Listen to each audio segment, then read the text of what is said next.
Hello everyone and welcome back to my channel free to travel. Friends, आज की video में आपके साथ दिल्ली से ऑकलैंड यानी न्यूजीलैंड तक का पूरा ट्रैवल का एक्सपीरियंस आपके साथ शेयर किया जाएगा कि कैसे दिल्ली से न्यूजीलैंड ऑकलैंड का ट्रैवल हुआ और क्या क्या एक्सपीरियंस हुआ दिल्ली में। एयरलाइन ने क्या क्या डॉक्यूमेंट्स मांगे और क्या उनके साथ एक्सपीरियंस हुआ।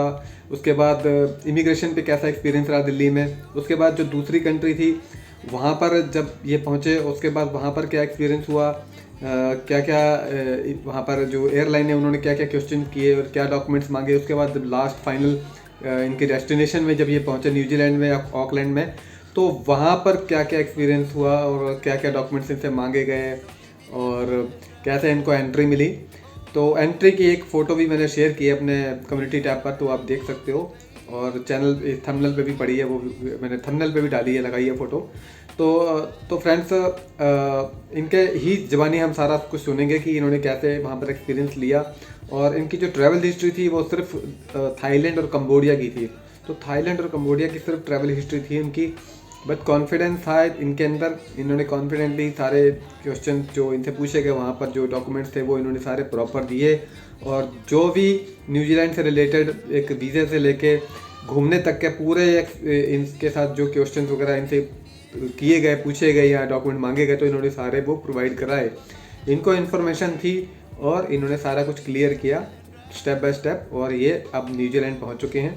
तो जो है इनका, आप अभी इनकी वीडियो देखेंगे, इनके ही ज़बानी से सारा ये एक्सपीरियंस या अपनी ज़बानी बताएंगे कि क्या क्या इन्होंने झेला या क्या एक्सपीरियंस हुआ, कैसे मुश्किलों से पार करते हुए ये न्यूजीलैंड पहुंचे। तो चलते हैं, इनकी ही वीडियो देखते हैं।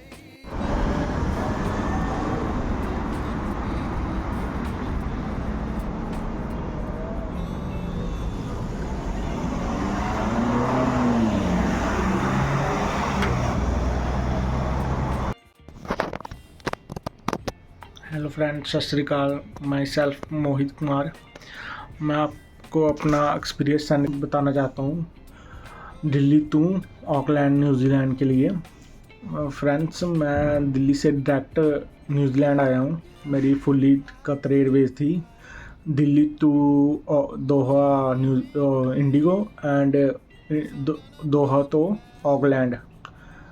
तो एक्सपीरियंस ये है फ्रेंड्स कि मैं दिल्ली से चला था। मेरी फ़्लाइट थी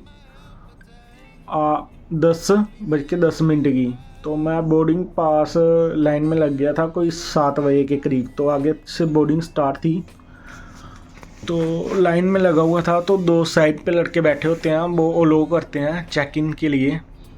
अगर वो अलो करेंगे तो तभी चेक इन हो पाएगा, अदरवाइज़ चेक इन नहीं हो पाएगा। वो स्टिकर सा लगवा देते हैं पीछे बैक में, पासपोर्ट में, ठीक है। तो उन्होंने मेरे को साइड पे कर लिया और उन्होंने मेरे को पूछा कि कहाँ जा रहे हो आप। तो मैंने कहा सर मैं न्यूजीलैंड जा रहा हूँ घूमने के लिए।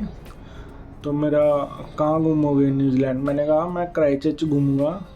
तो मेरा फुली प्लान जो है वो क्राइस्टचर्च है, 19 डेज़ का प्लान है मेरा।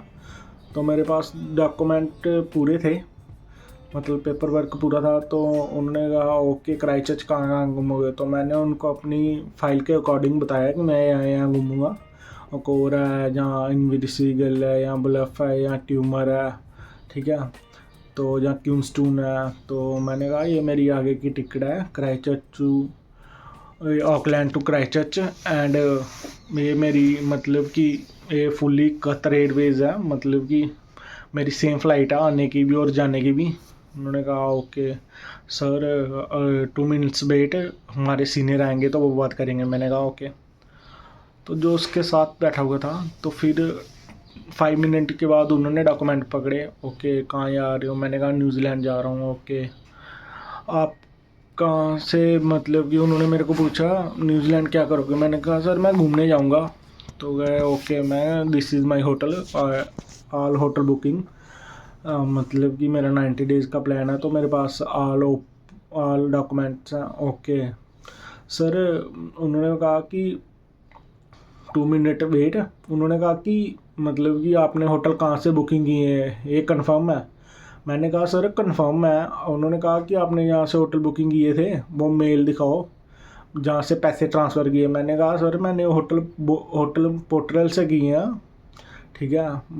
मतलब कि जो मेरी ट्रैवल क्या बोलते हैं, मेरा ट्रैवल बिजनेस है, मैं खुद ट्रैवल बिजनेस है, मैंने पोर्टल से किए हुए हैं होटल, तो वगैरह कंफर्म है। उन्होंने कहा ये कंफर्म पैसे दिखाओ। मैंने कहा सर पैसे क्या दिखाने, ये देखो ना, आप कॉल करके पूछ सकते हो, नंबर दिया हुआ है उधर, तो होटल कंफर्म है। उन्होंने कहा ओके 5 मिनट्स वेट। मैंने कहा ओके। फिर उसके बाद उनका सीनियर आया तो वो बोलने लगा कि कहाँ आ रहे हो। मैंने कहा सर मैं न्यूजीलैंड जा रहा हूँ घूमने के लिए। ओके। उन्होंने कहा ब्रदर सॉरी, वीज़ा चेक किया। उन्होंने कहा सॉरी ब्रदर, आप ट्रैवल नहीं कर पाओगे। तो एक्चुअली मेरी 2,32,000 की टिकट थी। तो मैं शॉक हो गया ये चीज़ सुन के। मैंने कहा सर ये कैसी बात है, मैं जा रहा हूँ, मेरे पास फ़्लाइट बुकिंग है, प्रॉपर सब कुछ है। सॉरी सर हम आपको लो नहीं कर सकते। मैंने कहा रीज़न बताइए। उन्होंने कहा कि एम्बेसी से आप वीज़ा वेरिफिकेशन की लाइए। मैंने कहा सर एम्बेसी तो इस टाइम क्लोज़ है, मैं वेरिफिकेशन कहाँ से लाऊँगा। तो उन्होंने कहा हाँ आई एम सॉरी ब्रदर, आप ट्रैवल नहीं कर पाओगे। तो मैंने अपने एक फ्रेंड से बात की हुई थी जो मेरा वीज़ा आया था, तो उन्होंने मेरे को एक्चुअली मैंने उनको अपना वो दिया, सॉरी एप्लीकेशन नंबर। तो उन्होंने मेरे को, क्या होता है कि जैसे आप वीज़ा अप्लाई खुद कर रहे हो ना, तो जो हार्ड कॉपी है वो आप डाउनलोड कर सकते हो वीज़ा। और वीज़ा वेरिफिकेशन पता कौन डाउनलोड कर सकता है, वो कोई भी कर सकता है। जैसे वो मतलब कि आपका रियलमी अकाउंट है, वो डालेगा अपने अकाउंट में, रियलमी अकाउंट आपके नाम से, मतलब कि लॉगिन करेगा आईडी पासवर्ड लगा के, और वो वेरिफिकेशन ही डाउनलोड कर पाएगा, वो हार्ड कॉपी नहीं कर पाएगा, वीज़ा डाउनलोड नहीं कर पाएगा। तो मैंने कहा सर, मैंने चेक करवा के, मैंने वो वीज़ा डाउनलोड करके रखा हुआ था फाइल में अपनी में, डॉक्यूमेंट मैंने पूरा पेपर वर्क पूरा किया था, तो उधर मैंने दिया। मैंने कहा ये है ना, दिस इज़ माई वेरिफिकेशन। उन्होंने कहा ओके, देखा पढ़ा, तो उन्होंने कहा ओके लो दिस इन चेक इन। उन्होंने स्टिकर लगाया तो मैंने चेक इन कर ली। फिर मैं इमिग्रेशन चला गया। इमिग्रेशन में तो कुछ नहीं पूछा, लाइन में लगा हुआ था, कहाँ आ रहे हो। मैंने कहा न्यूजीलैंड जाऊँगा। कहाँ घूमोगे। मैंने कहा मेरा क्राइस्टचर्च का प्लान है, तो इतने दिन मेरा स्टे। Okay hotel bookings. मैंने कहा यस। वीज़ा। मैंने कहा यस। मैंने कहा ये सर मैंने एक डॉक्यूमेंट खुद से दे दिया, ये मेरा वेरिफिकेशन है, वीज़ा वेरिफिकेशन। ओके उन्होंने स्टैंप लगाई तो मैं चला गया। मैंने स्कॉट चेक किया तो फ़्लाइट की ओर चला गया। फ़्लाइट में बैठा तो चला गया मैं दोहा। जैसे मैं दोहा उतरा तो एक्चुअली मेरे को बोर्डिंग पास दोनों इंडिगो से ही मिल गए थे। इंडिगो की चेक इन जब मैं कर रहा था, तो एक्चुअली मेरे को फिर क्या करना था कि दोहा में जो कतर एयरवेज है, दूसरा बोर्डिंग पास लेना था इंडिगो का, वहाँ जमा करवाना होता है, ठीक है, काउंटर पे जाके। तो दूसरा उधर से लेना होता है कतर का। तो मैंने उधर गया काउंटर पे, तो मैंने कहा this is my flight boarding pass please check me information. उन्होंने कहा okay sir, show me visa hotel bookings and. मैंने कहा ये मैंने वो दिया, डॉक्यूमेंट दिए, कहाँ कहाँ घूमे। मैंने कहा मैं थाईलैंड और कंबोडिया मेरी ट्रैवल हिस्ट्री तभी। उन्होंने कहा ओके। उन्होंने कहा कहाँ जा रहे हो। मैंने कहा न्यूजीलैंड जा रहा हूँ, ये मेरा वीज़ा वेरिफिकेशन है, तो एंड ऑल डॉक्यूमेंट्स ओके। उन्होंने 5 मिनट चेक किया अच्छे से, फिर उन्होंने बोर्डिंग पास दिया मेरे को, लो गया ओके ये आपका गेट नंबर है, ये आपका सीट नंबर है। तो मैंने कहा ठीक है।